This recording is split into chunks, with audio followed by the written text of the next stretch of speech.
All right, hello everybody. You might know what's in this box already, and that means it's time for me to do another digital drawing. That's right, it's another tablet for me to review. Well, there it is. Today we're going to look at the Kamvas GT-191 by Huion, and I really don't know why these companies look at my YouTube channel and see this guy who hardly ever does digital art, and they start sending him digital art paraphernalia, but it must just be to see if a guy that does traditional art can use these to do digital art traditionally wise. So let's find out.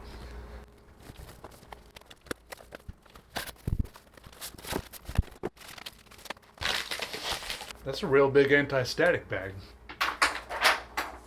So I got the tablet set up and running without too much problem. A lot of the cables that you have to plug into the back were the same cables that I had plugged into other tablets that I had there on my desk already. And so I powered it on and tried it out. They have a little calibration program that comes with it.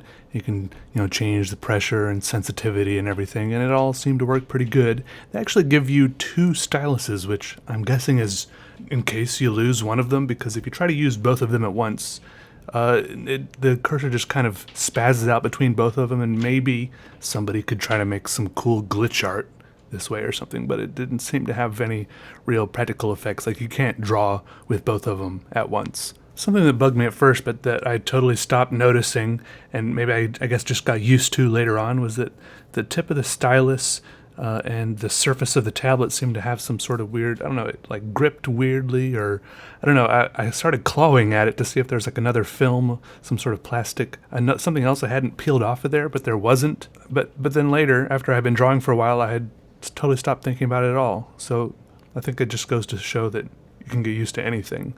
And it all seemed to work out pretty good. It was easy to calibrate and set up. Maybe just because I'd set up other tablets before, but it's all pretty straightforward as long as you have like an extra little display port open of some sort on the back of your computer, and a USB port and a power plug somewhere. One thing I did struggle with a little bit was getting the colors on this tablet screen to be the same as the colors on my other two monitors, which, I don't know if you're supposed to calibrate that by pushing the little buttons on the bottom of the screen, and changing the brightness, the RGB and all that. Or, I guess I could have pulled up like my graphics card settings or something. I don't know. But it turned out after I finished drawing, what I ended up drawing, I pulled it over onto one of my other screens and it looked totally different.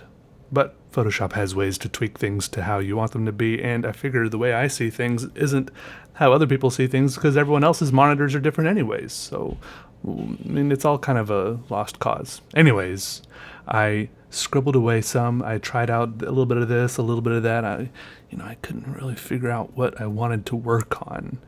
Even when I don't know what I want to work on, I never find it too hard to start working on something, to start doodling away. I doodle away at this. I even tried the tablet out with a little bit of old Windows 98 Microsoft Paint, and it worked pretty good. There's no pressure sensitivity there, but it doesn't really matter. At one point I went on some color palette generator website and toyed around with that a little bit until I found a color palette that kind of appealed to me and lured me in some way. And I pulled that into Photoshop and started making some sort of drawing based off of those colors. Is that what you're supposed to do with that?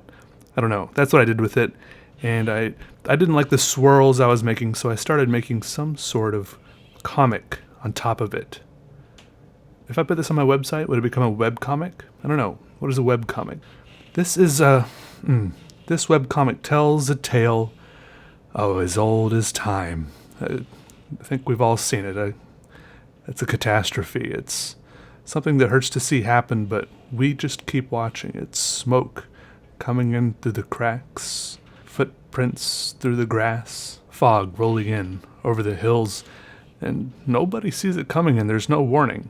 Eventually, if you stop and listen closely enough, you hear a slow, low creak, a squeak from high up above, like a great old rocking chair slowly going back and forth, like the upstairs neighbors bought a giant prop that Paul Bunyan was supposed to be sitting in, but that couldn't be. You live on the top floor.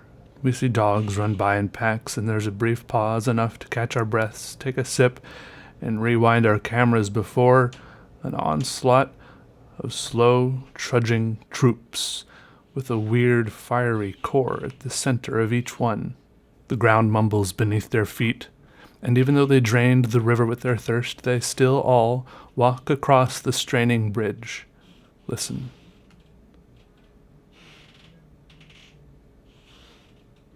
That's one step in a million. The crowd seems scary, but each individual in it is scared, not scary. Look at him. He reaches out. He takes an already lit match and tries to light a candle from the wrong end.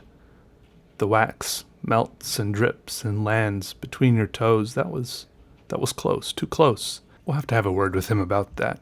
Don't worry. We'll get you money back, sir. No need to speak to our manager. We don't have one of those anyways. This isn't that sort of place.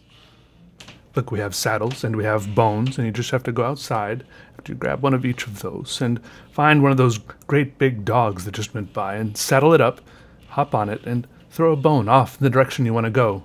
Oh, and off you'll go in a great hurry. If you don't want a bone, get a stick, but those wear out faster, trust me. We've got it down to a science. Oh, for sure, it's a filthy, uncomfortable way to get around, but it can't be beat in these parts. Besides that, you can walk, and the floor is made of lava. You've seen it, right? That's why we lined the road with various chairs, couches, ottomans, even a stove there by mile marker 3. Yes, that's for unfortunate travelers who don't have dogs or saddles.